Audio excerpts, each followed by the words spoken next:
Q news అందించే అవకాశాన్ని సద్వినియోగం చేసుకోండి. సమస్య ఎక్కడున్నా నేనున్నానంటూ ధైర్యంగా ప్రశ్నిస్తూ రాజకీయాల పట్ల అవగాహన కలిగిన అనుభవం గల రంగారెడ్డి హైదరాబాద్ రిపోర్టర్లు కావాలను సంప్రదించవలసిన నెంబర్లు 8688926084. గవర్నర్ కోట ఎమ్మెల్సీలుగా కోదండరాం అమర్ అలీ ఖాన్ ప్రమాణం చేయించిన మండలి చైర్మన్ గుత్తా, హాజరైన మంత్రులు పొంగులేటి, పొన్నం, ఇతర నేతలు. అమరుల త్యాగ ఫలితమే ఈ పదవి అంటున్నాడు కోదండరాం సార్. మండలిలో ప్రజా సమస్యలు ప్రస్తావిస్తా అంటున్నారు అమర్ అలీ ఖాన్ అంటుండు.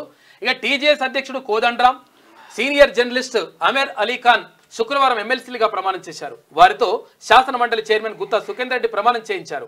గవర్నర్ కోట ఎమ్మెల్సీల నియామకంపై హైకోర్టు ఇచ్చిన తీర్పుపై ఇటీవల సుప్రీంకోర్టు స్టే విధించింది. గవర్నర్ ప్రభుత్వాల విధులను కోర్టులు ఆపలేవని సుప్రీంకోర్టు స్పష్టం చేయడంతో గత కొంతకాలంగా పెండింగ్ లో ఉన్న ఈ ఇద్దరి పదవుల నియామకానికి లైన్ క్లియర్ అయింది. దీంతో గురువారం రాత్రి ఈ ఇద్దరి నియామకాలకు గవర్నర్ ఆమోదముద్ర వేశారు.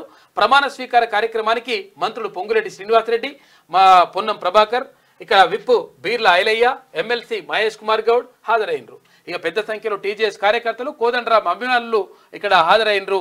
నిన్న ప్రొఫెసర్ కోదండరాం సార్, తర్వాత ఇక్కడ అమర్ అలీ ఖాన్, అక్కడ ఏది సియాసత్ సీనియర్ జర్నలిస్ట్ గా ఉన్నటువంటి అమర్ అలీ ఖాన్ కూడా ఇద్దరు నిన్న ఎమ్మెల్సీలుగా ఏకగ్రీవంగా అంటే దాన్ని ఏమంటారు నామినేటెడ్ అయ్యిండ్రు. నామినేట్ అయిన తర్వాత ఇప్పుడు గవర్నర్ ఓకే చెప్పిన తర్వాత నిన్న ప్రమాణ స్వీకారం చేసింది. క్యూ న్యూస్ అందించే అవకాశాన్ని సద్వినియోగం చేసుకోండి. సమస్య ఎక్కడున్నా నేనున్నానంటూ ధైర్యంగా ప్రశ్నిస్తూ రాజకీయాల పట్ల అవగాహన కలిగిన అనుభవం గల రంగారెడ్డి హైదరాబాద్ రిపోర్టర్లు కావాలను సంప్రదించవలసిన నెంబర్లు 8688926084.